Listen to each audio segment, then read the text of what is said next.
Yeah, hi. Good morning, good afternoon, and good evening from whichever part of the world you come across this radio. It's me, Yeye Princess Ajiwo Gome Uloko Amide. I bring us ocean blessings. So I just want to share a little backstory, my own story, a little backstory. The story might come across as absurd to some people or bizarre, but it's my story. So I remember those years ago growing up as a child, right? In my father's house because I was born into a polygamous family, right? My dad was a polygamist, yeah. So, and growing up in my father's house, I was branded the prodigal daughter. Yes, I was the prodigal child. In the eyes of my dad, he's late now, God rest his soul. In the eyes of my dad, in the eyes of my stepmothers, yeah, because I had quite a number of stepmothers. My dad was a very big polygamist. I come from a very large family. I'm talking of family of about 20 something children, right? So I come from a very large family. So growing up in my father's house back then, even right from when I was a child, I was branded the prodigal daughter. Reason being that I was different. I was very different from my other step siblings, right? Sorry, there's something flying. So I was very, when I say different, I mean very, very, very, very, very different from my step siblings. My way, my manner, my way of behaving, the way I talk, the way I reason, everything about me was different. It's like I was strange. Yeah, I was strange. And then I have the stepmother back then. In my language, she will say Azen.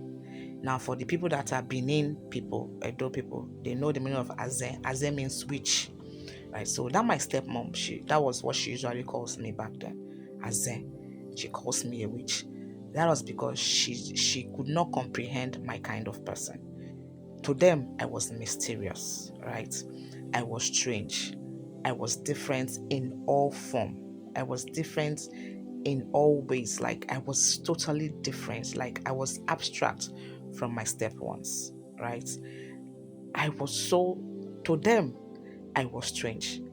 But to myself, I didn't see myself as a strange person. Okay, quite all right. I was stubborn. Yes, I was stubborn. I was confrontational. Like I was someone that, even as a child, I never tolerated nonsense, even down to my stepmothers. I never tolerated their excesses. I was someone that always spoke up for myself, so they never liked me, right? That was in my father's house. Even my own dad saw me as mysterious. He will be wondering and say, what kind of, he will ask, sometimes he will say, what kind of a child are you? How did I give birth to you? What is wrong with you? Where do you come from? Why are you like this? So it got to a point that I was now thinking about it myself, like, why am I like this? What is wrong with me? Am I all right at all? Why am I different? Like, why am I so different from my other siblings? Why is it that whatever I did, they always found faults with what, even when I did not even do anything, right? Sometimes I don't even do anything at all, but they will always find something wrong in me. They will surely find something to say.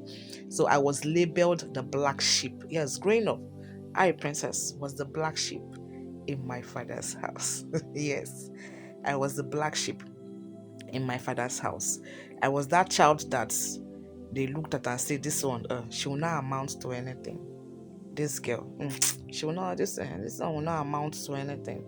This one, she's gonna end up being useless. You understand? It was that bad. I was the black sheep. I was the prodigal daughter. But you know the thing about being labeled the black sheep of the family. You know the thing about being labeled the odd one out. You know the thing about being labeled the prodigal daughter in the family or the prodigal son in the family. The thing about being labeled the bad egg in the family is that more often than not, that's black sheep, that bad egg, that prodigal child is actually the chosen one in that family. Yes. You see, you that you were labeled the black sheep, the bad egg, the odd one out, the prodigal child. You, more often than not, you are the chosen one. You were sent to that family to liberate that family from one ancestral or generational problem or curse or another. You cannot be the chosen one and then be like every other person. You cannot be the divinely gifted one and then be like your other siblings. If you look in a family whereby they have children, maybe 3, 4, 5, or even a large number of children like myself, I said I come from a very large polygamous family. My dad had 20-something children. We're that much, right? And I was labeled the black sheep out of 20, and I am the youngest. I, Princess, I'm the youngest of all my father's children. I don't have a younger sibling from my father's side. From out of all my dad's children, I am the youngest. After myself, my dad didn't have any other child. And I was labeled the black sheep. I was labeled the odd one out. I was labeled the prodigal daughter. I was the bad egg. I was mysterious. My stepmom even calls me a witch, Aze. That was what she was calling me, Aze. For the Benin people, they know Aze means witch. That was how mysterious I was as a child. But you know the good thing. Behind every prodigal child, in every prodigal child or every prodigal child, every mysterious child, every bad egg, every odd one out is always the chosen one in that family. I know some people might say, no, it's not always the case. It's not really. Yes, might not always be the case. But 90% of the time, you see that one child that everybody labels a black sheep. You see that one child that is different from every other children. That her behavior or his behavior is strange. She's mysterious or he's mysterious. That people cannot comprehend that child. You see that child is actually the glory of that family. You see that child is the one that is sent on a divine mission, a divine assignment to that family. You see that particular prodigal child or that how do I call it, or that negative child, right, or that bad egg, as they might want to say it, is actually the one that is sent to liberate that family in one way, form, or manner. So why am I sharing the story? Why am I saying what I am saying? We have a lot of people right now that maybe you are a parent and you have children, 2, 3, 4, 5, and then one out of your children is behaving absurd. One out of your children is behaving mysterious.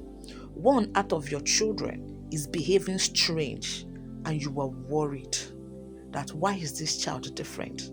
What am I doing for the other children that I'm not doing for this one? I am the one taking care of the rest. Why is this one different? Why is he like this? Why is she like this? Rather than condemn that child, please, I want you to take your time to study that child. Look at that child very, very well. There is something about that child that you are not getting.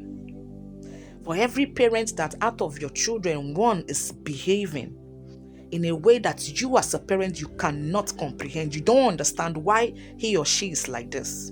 Why is she different? Why is he different? Why is it so mysterious? There was something about that child that you were yet to figure out. Rather than condemn the child. I'm not saying you should not caution the child if the child is behaving bad. No. If the child is going overboard, you caution the child. But please take your time to look at that child very well. There was something about that child that you were yet to pick. Or if you are the one in your family that is branded as the prodigal child, as the bad egg, as the mysterious one, please take your time to find out what your mission is here on earth. You might be the chosen one in that family. You might be the spiritually gifted one in that family. You might be the one that is destined to bring a liberation to that family. That is just my piece for us today. So my next video, I remain my humble self, Yeye, Princess Jibukomi Olukomemide. I leave us with the blessings of the ocean. Ireo.